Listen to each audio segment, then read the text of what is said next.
Praise the lord. విగ్రహారాధన వలన కలిగే నష్టాలు. లేవియకాండము 26 అధ్యాయం 1 మీరు విగ్రహములను చేసుకొనకూడదు, చెక్కిన ప్రతిమను గాని బొమ్మను గాని నిలవబెట్టకూడదు. విగ్రహారాధన చేయకూడదని దేవుని ఆజ్ఞ.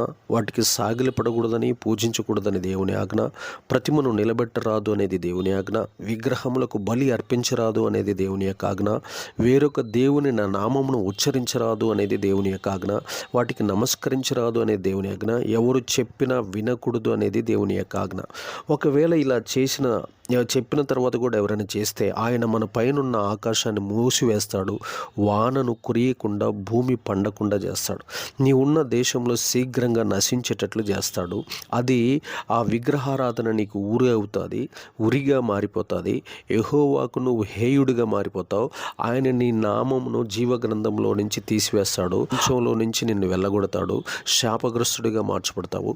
చివరికి అగ్నిగుండానికి పాత్రులమవుతాము.